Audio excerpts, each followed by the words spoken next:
What's up, guys? So, after much anticipation, they finally dropped the Spider-Man No Way Home trailer on Monday evening, August 23rd.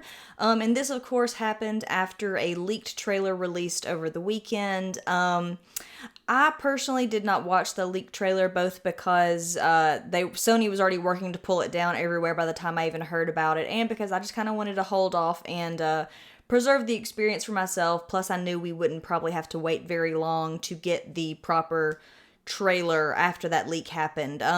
With all of that being said, I have now watched the official trailer several times, in fact. So let's take a few minutes and just break down what we learned from the trailer. So, No Way Home picks up after the events of Far From Home, with Peter's identity as Spider-Man being revealed by J. Jonah Jameson by way of Mysterio's machinations. With that revelation, Peter finds himself at the center of a firestorm of attention, both from the general public and from law enforcement. At various points through the trailer, we see Peter being hounded in public and in school, as well as even being handcuffed and questioned by law enforcement at one point.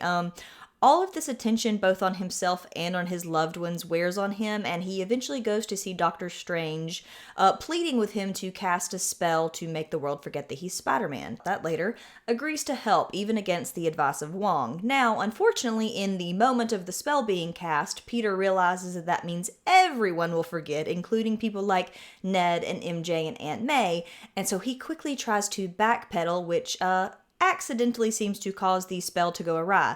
Now, when this spell goes wrong, things quickly become a bit of a cluster. This seems to be the tipping point where the multiverse is completely broken open, as we begin to see some really reality-bending magic, as well as characters from other universes start popping up. We don't know yet what Peter will have to do in order to set things right, but it looks like there will be plenty of universes colliding along the way until he does. One thing that is certain is that the events from Far From Home, as well as whatever ensues in No Way Home, will have a huge impact on Peter and the people in his life. With all of those villains who are going to have Peter in their sights now, as well as the fallout from the multiverse itself, that brings up the question of what repercussions this will have for Peter's loved ones. One of the biggest, if not the biggest, reasons for Peter keeping his identity as Spider-Man secret has always been about protecting the people in his life. He knows that his loved ones can become targets if everyone knows who he is, so he has always worked to maintain that double life, even at personal cost. That, of course, is completely thrown out the window after the events of Far From Home, and is at least partially his motivation for seeking help from Doctor Strange. As we see from the trailer, Peter is now having to deal with some combination of being both celebrity and pariah in the eyes of the public, and we also get some glimpses of how that is affecting people like Aunt May, Ned, MJ, and even Happy Hogan. We see a variety of moments in the trailer that point to this, such as Peter and MJ swinging away from a riled-up crowd, Happy Hogan seemingly being surrounded by some kind of armed forces, Ned and Aunt May being questioned by law enforcement, and Peter and MJ even seeming to take a momentary break on a bridge as they're surrounded by some kind of helicopters. And Peter, I know this version of you doesn't know this, but you have historically had very bad luck where girlfriends and bridges or tall towers are concerned. But I digress. Since Peter cares so deeply about his family and friends, I'm sure this is very quickly going to take a toll on him as he sees how it's affecting them, and that could be a big reason for him approaching Doctor Strange. With all that being said, it is very likely that these are not the only allies we are going to see for Peter in No Way Home. I know the question that was probably first and foremost on everyone's mind was the possibility of other Spideys showing up in this trailer. Now, no. There is no sign of Tobey Maguire and Andrew Garfield in this trailer, but honestly, I don't find this that surprising. They were already showing us so much in this trailer. The inclusion of two other Spider-Men is probably something they would want to tease out in a future trailer, or save for the movie itself if in fact they are in it. But that doesn't mean we were without any familiar helpful faces in the trailer, or at least the possibility of one, or a familiar arm, I guess I should say. In the scene where Peter is in some kind of law enforcement building after having been questioned, we see a man putting stacks of papers on the desk, and it seems that Peter is probably consulting with a lawyer, since obviously the accusations against him have gotten him in a lot of hot water with law enforcement. And even though we don't see the lawyer's face, that hasn't stopped people from speculating. In fact, the arm and clothes are familiar enough that they have launched a lot of speculation that might in fact be Matt Murdock, and that Matt and Foggy Nelson might be offering Peter legal help. There has been a lot of running speculation about Charlie Cox appearing in the movie for months now, so if you ask me, this makes perfect sense as a way to introduce Matt Murdock into the larger MCU, whereas before he was just limited to the TV shows. So, we'll just have to see if he is one of the hopefully many familiar faces we will see in the movie.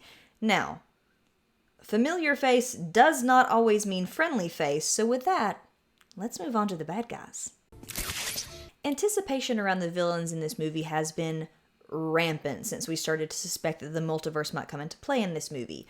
Spider-Man has had some iconic portrayals of some of his rogues gallery in past movies, and with this trailer we seem geared up to get to revisit some of those villains once again. Now, I'm sure that the biggest question on a lot of people's minds are Norman Osborn and Otto Octavius. While Willem Dafoe has played coy and declined to confirm or deny whether he is in the film, Alfred Molina did confirm a while back that he is involved in it. With that being said, one of the moments in the trailer that legitimately got the biggest reaction from me was during some kind of attack on a bridge. We see a pumpkin bomb thrown into the frame, and we then hear what seems to be the very distinctive cackle that Willem Dafoe gave to the Green Goblin.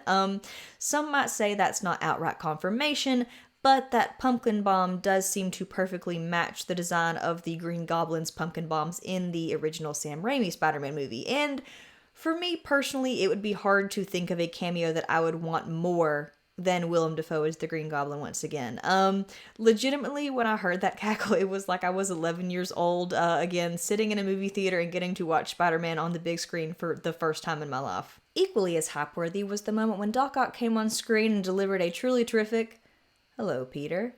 We don't know yet if Doc Ock was addressing Tom Holland's Peter Parker, in which case he would have to somehow recognize him as Peter despite not being from the same universe, or if he is perhaps addressing the Peter from his own universe. Either way, I'm completely stoked for this. Doc Ock's story in Spider-Man 2 was absolutely incredible, and Alfred Molina gave an absolutely stellar portrayal, so I'm very excited to see what they do with him in this. Honestly, my only regret with his moment in the trailer was that he was not completely tits out. Now, although those were the two biggest hints about villains that we got in the trailer, they were certainly not the only hints.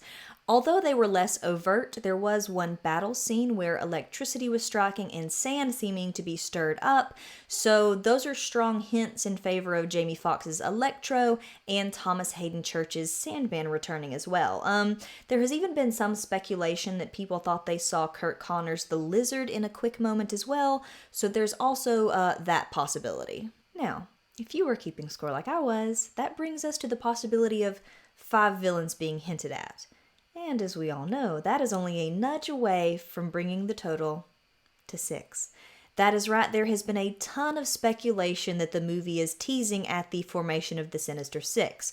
Whether we will see the Sinister Six as a proper united threat against Peter in this movie, or if they are hinting at the possibility of a Sinister Six movie or something of that sort in the future, I happen to think there's a strong possibility that they're working towards that in some capacity, especially since Sony previously tried to get a Sinister Six movie off the ground in the past. But even some of the friendly faces in Peter's life are acting a little weird. And that brings us to the next point that we need to touch on. What's going on with Doctor Strange? It wasn't lost on a lot of people that Doctor Strange's behavior in this trailer was peculiar. For one, when Peter visits him to ask for help, we see that the Sanctum Sanctorum is covered in snow inside. Is Doctor Strange having trouble with his magic? Is this the result of some other sort of mishap? If you ask me, this will have to have some kind of significance, otherwise it seems like a pointless thing of going to the trouble to show on screen when there's already going to be a hefty enough plot with this one. Also, while we've seen Doctor Strange be very arrogant in the past, he is also very diligent about his magic. We saw this when he explored the millions of possible timelines in Infinity War to ascertain if there was a timeline in which they won, so it seems odd for him to be so quick to agree to cast such a huge spell with wide-reaching implications, especially when Wong is right there cautioning him against doing it too. Of course, as I mentioned him scanning timelines in Infinity War, is it possible that he would do something like that here? If he found a timeline in which Peter's identity wasn't revealed, could he take the magic of Leap further and merge that reality with the MCU timeline in order to restore Peter's secret? And if that's even a possibility, then what's the cost of altering reality in such a way?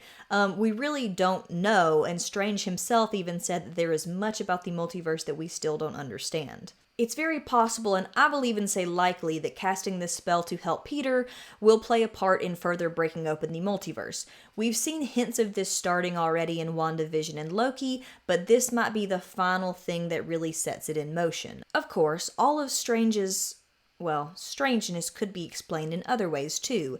There's some speculation that he could be a dark variant, or that he might be under the control of someone else, or that it might not even really be Doctor Strange at all.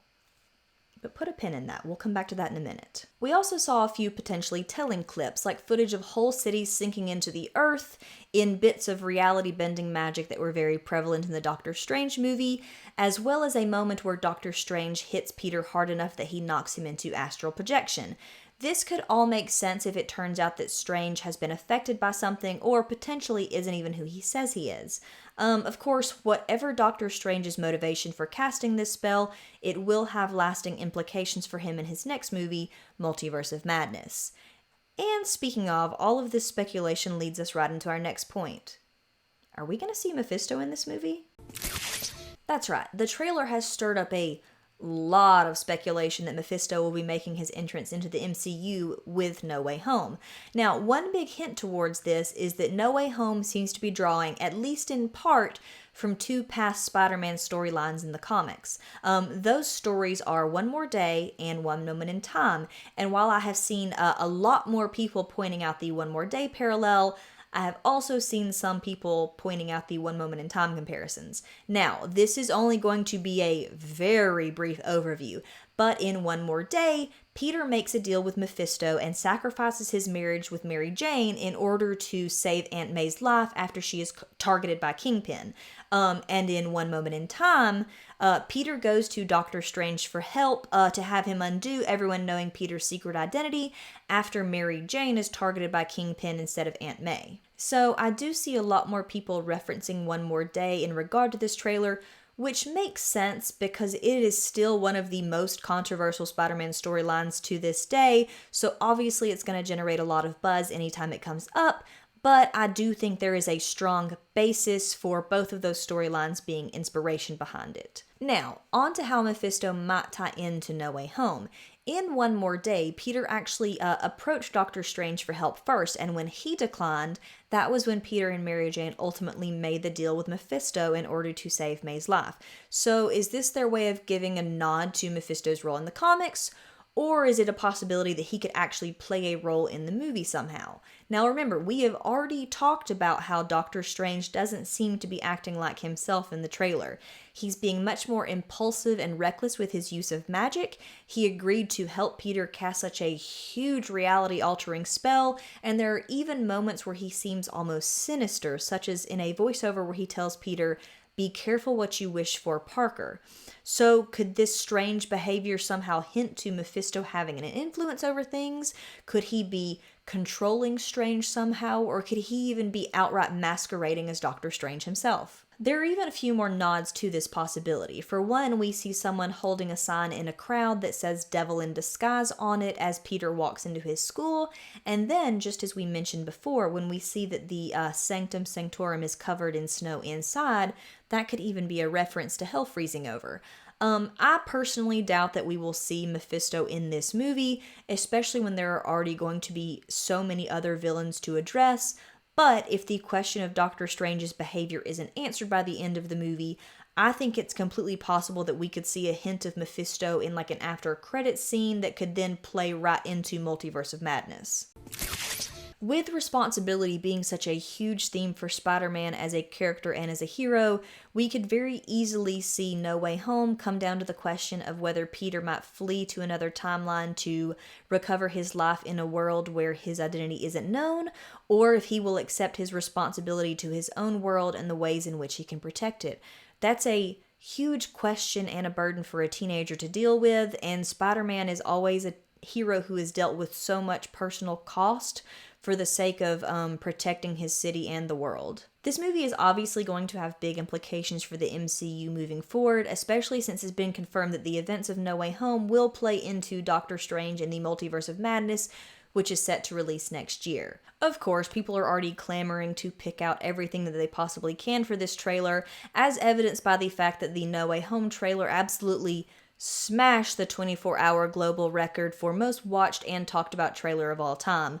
It achieved 355.5 million views in that 24-hour span, while the record was previously held by Avengers Endgame trailer, which had earned 289 million views in that same span. I think we've already learned a lot of valuable and interesting information just from this first trailer, so who knows what we will get from promotional materials from here on out.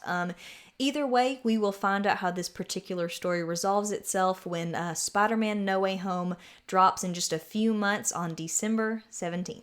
That is going to do it for us today, guys. Like this video if you enjoyed it. Please comment down below with any speculation or hype or theories you have, because clearly there is no limit to the speculation that has been out there about this movie and this trailer. Go ahead and subscribe if you enjoy my content, and if you do, be sure to hit that bell icon so you are notified anytime I upload anything. With that being said, I have been Randa, this has been the Southern Fried Nerd, and I hope you have a great day. See ya!